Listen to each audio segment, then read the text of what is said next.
छोटे से शहर में अमित और गुंजन अपने दो छोटे छोटे बच्चों के साथ रहते थे, जिनका नाम टप्पू और रिया था। रिया और टप्पू काफ़ी समय से अपनी दादी के गांव नहीं गए थे। तभी एक दिन अमित की माँ का फ़ोन आता है। अमित बेटा कैसे हो? हाँ माँ मैं ठीक हूँ, तुम कैसी हो? और गांव में सब कैसे हैं? बहुत दिन हो गए गांव देखे हुए। मैंने इसलिए फ़ोन किया है कि तुम्हें और बच्चों को देखे हुए बहुत दिन हो गए हैं, बस तुम अब गांव आ जाओ। हाँ माँ मैं कल ही गांव के लिए निकलता हूँ। अमित और बच्चे गांव के लिए निकल जाते हैं और गांव पहुंचकर माँ अमित और गुंजन और बच्चों को देखकर बड़ी खुश हो जाती है।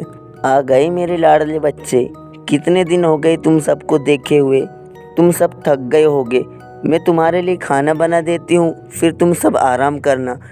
ठीक है माँ। फिर खाना खाकर सब लोग सो जाते हैं और फिर अगली सुबह नाश्ता तैयार है, सभी लोग आ जाओ। फिर सभी लोग नाश्ता करने के लिए आ जाते हैं, लेकिन रिया और टप्पू नहीं आते। अमित, रिया और टप्पू कहाँ रह गए? माँ मैं अभी उन्हें देख कर आता हूँ। नहीं नहीं, तुम खाना खाओ और आराम करो, मैं देख कर आती हूँ। इतने में रिया और टप्पू भी आ जाते हैं। टप्पू, रिया बेटा कहाँ रह गए थे तुम? पापा वो हम दादी का घर देख रहे थे। तुम दोनों आराम से बैठकर नाश्ता कर लो, देखो दादी ने कितने प्यार से तुम्हारे लिए नाश्ता बनाया है। पापा दादी ने तो हलवा बड़ा ही अच्छा बनाया है। माँ मेरा तो पेट भर गया, अब हम खेलने जाएं? हाँ हाँ जाओ, पर ज़्यादा दूर मत जाना। रिया और टप्पू घर के बाहर खेलने चले जाते हैं। वो दोनों खेलते खेलते घर से थोड़ी दूर निकल जाते हैं और उन्हें वहाँ मिट्टी में गड़ा हुआ एक ताला दिखाई देता है। रिया देखो कितना बड़ा ताला है। हाँ टप्पू ये तो कुछ बड़ा ही ताला है, पर इसकी चाबी भी नहीं है। टप्पू चलो इसकी चाबी ढूंढते हैं। टप्पू और रिया ताले की चाबी ढूंढने लग जाते हैं। तभी वो चाबी दिखाई देती है। टप्पू चलो इस ताले को खोलते हैं। जैसे ही टप्पू और रिया उस ताले में चाबी डालते हैं, उसमें से अजीब सी आवाज़ें आने लग जाती हैं।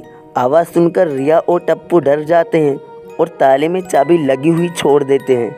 फिर ताले से आवाज़ें आना बंद हो जाती है। टप्पू मुझे ऐसा लगता है जैसे ताले में से आवाज़ आ रही हो। हाँ मुझे भी ऐसा ही लगता है। उधर टप्पू और रिया को खेलने गए हुए बहुत देर हो गई थी, तो माँ अमित से कहती है, अमित बच्चों को खेलने गए हुए बहुत देर हो गई है, अभी तक नहीं आए, ज़रा जाकर देखो कहाँ रह गए। उन्होंने गाँव में अभी कुछ नहीं देखा। ठीक है माँ हम जाकर देखते हैं। तभी टप्पू और रिया को ढूंढते ढूंढते अमित और गुंजन भी आ जाते हैं और उनके आते ही ताले में से जो आवाज़ें आ रही थी वो भी बंद हो जाती है। अमित और गुंजन टप्पू और रिया को देखकर गुस्सा करते हैं। तुम लोगों को इतनी दूर नहीं आना चाहिए था, तुम लोगों को यहाँ के बारे में कुछ नहीं पता। ये तुम लोगों के हाथ में क्या है? क्या छिपा रहे हो मुझसे? दिखाओ मुझे। कुछ नहीं माँ, कुछ नहीं है। तू भी ना बच्चों के पीछे ज़्यादा ही पड़ी रहती है। चलो घर चलो। फिर सब लोग घर की ओर चल देते हैं। घर पहुंचकर दादी बच्चों को देखकर कहती है, टप्पू रिया तुम दोनों कहाँ रह गए थे? कहीं खो जाते तो? देखो बच्चों ये गांव है और बच्चों का ज़्यादा दूर जाना ठीक नहीं है। ठीक है दादी, अब हम आगे से कहीं नहीं जाएंगे। सब लोग खाना खाकर सोने चले जाते हैं और टप्पू और रिया दोनों को तो नींद नहीं आ रही थी और वो ताले को बड़े ध्यान से देखते हुए आपस में बातें कर रहे थे। टप्पू मुझे एक बात बताओ, क्या तुम्हें भी ताले में से आवाज़ सुनाई दे रही थी? हाँ मुझे भी ऐसा ही लगा, जैसे ताले में कोई है जो आवाज़ दे रहा है। चलो इस ताले को खोलकर देखते हैं। जैसे ही टप्पू ताले को खोलता है, उसमें से बड़ी भयानक आवाज़ें आने लगती है। मुझे बाहर निकालो, मुझे बाहर निकालो। टप्पू और रिया डरावनी आवाज़ें सुनकर डर जाते हैं और वो ताले को वहीं पास ही टेबल पर रखकर दोनों चुपचाप सो जाते हैं। और रात को जब घर पर सब सोए हुए थे, तो ताले में से एक भयानक चुड़ैल निकली। मैं आज़ाद हो गई, मैं आज़ाद हो गई, अब मैं सबको मार डालूँगी। फिर चुड़ैल आज़ाद होकर घर में घूमने लगती है। ये सब लोग तो सोए हुए हैं, मैं इन्हें कैसे मारूं? मैं सोए हुए लोगों को कभी नहीं मारती, मैं इन्हें नहीं मार सकती। चुड़ैल उन लोगों को छोड़कर बाहर गांव की तरफ निकल जाती है और वहां जाकर देखती है कि एक आदमी खेत की तरफ जा रहा है। मिल गया शिकार, अब मैं इसे ही मार कर खाऊंगी। वो चुड़ैल उस आदमी के सामने आ जाती है जाता कहाँ है? बड़े दिनों बाद मुझे शिकार मिला है, तुझे खाकर मैं अपनी भूख मिटाऊंगी।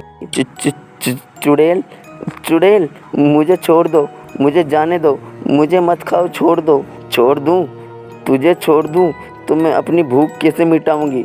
तुझे तो मैं खाकर अपनी भूख शांत करूंगी। फिर चुड़ैल उस आदमी को बड़ी बेरहमी से मारकर उसकी खोपड़ी खा जाती है और फिर वो अपने अगले शिकार को ढूंढने के लिए निकल जाती है। फिर थोड़ी देर में सुबह भी हो जाती है और चुड़ैल भी गायब हो जाती है।